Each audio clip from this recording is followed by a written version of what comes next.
What's going on, everybody? Welcome back to the channel. Today we're taking a look at Superior Spider-Man. So let's see what we've got going on.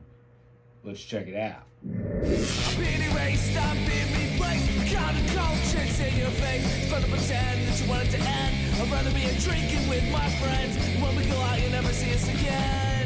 As promised, today we'll be taking a look at Superior Spider-Man. So let's see what we've got going on. Taking a look at the box, of course, we're continuing the 85-year anniversary line here. So far, so good. Really looking forward to the rest. Marvel Legends series, Superior Spider-Man, celebrating 85 years. There's your comic book image on the side. There's your larger image on the back. Nice image, looks pretty good. You got the reflective eyes in there too, which is a nice feature on this figure, if I might say. Important information at the bottom.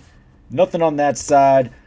Take a quick box comparison. For quick reference, here is what your 85-year anniversary line box looks like compared to the previous standard issue box for Marvel Legends. Seems like this is sort of the way we're going, so that'll give you an idea of how these are going to compare to those. But let's get them out of the box. Fresh out of the box, this is a welcome update for this Superior Spider-Man. I'll have a comparison with the previous release later on in the video, but everything looks pretty good here just from first glance, right? So nice looking buck, lots of extra hands, extra head. You've got two of the packs on the back depending on whether you want to put the Waldos in there or not. So it definitely gives you some option, right? We don't get that web effect that we've been accustomed to seeing from time to time in Spider-Man figures, and maybe even still it would have been nice to get a more updated version of that gives you a little bit more of that amount of flexibility and possibility for the figure, right? But still looks good, still got a lot to go, so let's take a look and see what we've got going on. Moving in closer, we get a good look at this head. This is the one that comes with the reflective eyes, sort of give you that city landscape view. A new endeavor for the design, right? So I'm here for it. I dig it. I like it. We want to try some new things. Let's do that. Although if you don't like it, you do get a more standardized head with your pearlescent eyes. So it gives us all a little bit of something, right? Depending on what you're looking for. Buck looks really good, really clean. You've got the nice arm epaulets down here. That all looks pretty good. We've got toe articulation, but we'll get into articulation in a little bit. Let's take a look at this alternate head and some of these hands. For this Spider-Man, we are on the disc and peg instead of just the straight peg in the neck there. Here is your alternate head, again with the more pearlescent type eye, which I really love that. It's just that little bit of shimmer that paint gives off that really elevates it for me. For your hands, you do get your set of fists, you get your set of thwips, and a pair of clawing hands. So these are pretty good. Instead of wall crawlers, we got wall clawlers. Wrist pieces are molded on, so they are not removable. For your back accessories, you do have your portholes, your 3 ports there. Both of these just pop right on. The difference here is you have the thin one if you don't want to add the Waldos on there, and then you have the thicker one if you would like to add those on. So instead of them just giving us the one and then you make up that decision, you do get both to give you a more streamlined option. So that's certainly a nice add. These each have their own individual points of articulation, so you get plenty of articulation through each of these. So that really gives you a lot of flexibility, mobility, as far as how you want to display this. So I like that. We're not just getting a sort of static Waldo and they choose where it's going to land. So like the ability to be able to move that around in many different ways. And of course, these just port right into the pack on the back there. Nice and easy. It'll go in all the way there. So you just kind of port that in and keep it moving. They all appear to be the same size, so it does not seem to matter which one gets ported where. As far as the articulation, head will look down to there, chin touches the chest, he will look up pretty much all the way, so you get a lot of good range there. I like that. Kind of why I prefer the disc with the ball instead of just the dumbbell or ball in the neck only.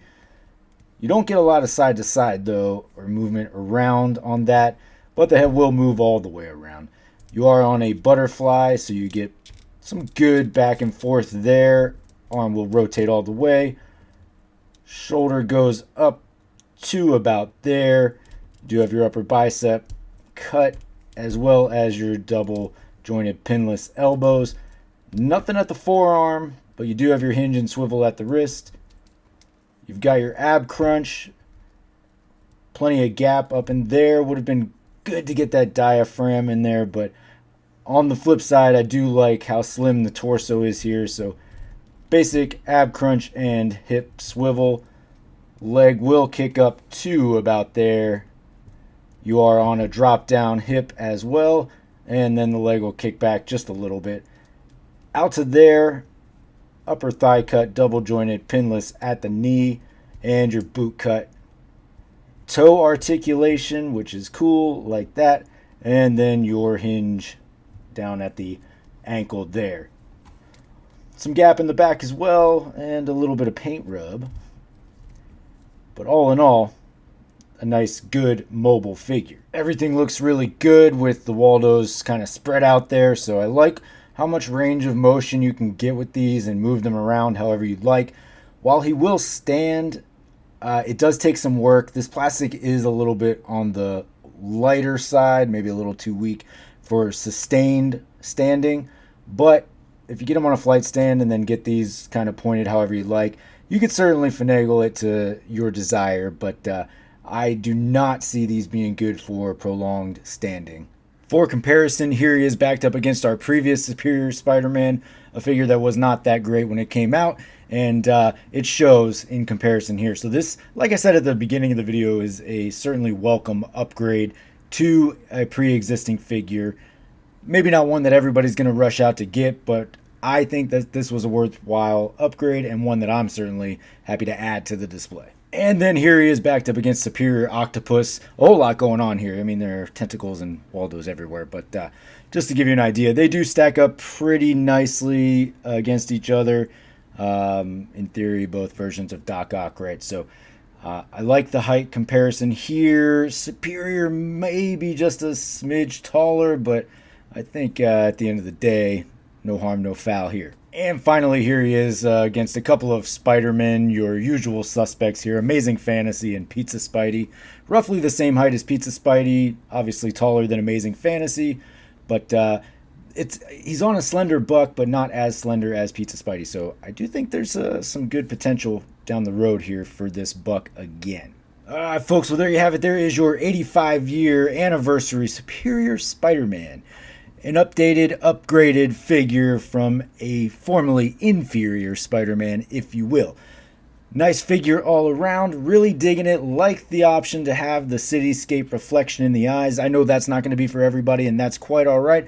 That's why we got the alternate head, so good options there. Plenty of hands, good choice of hands.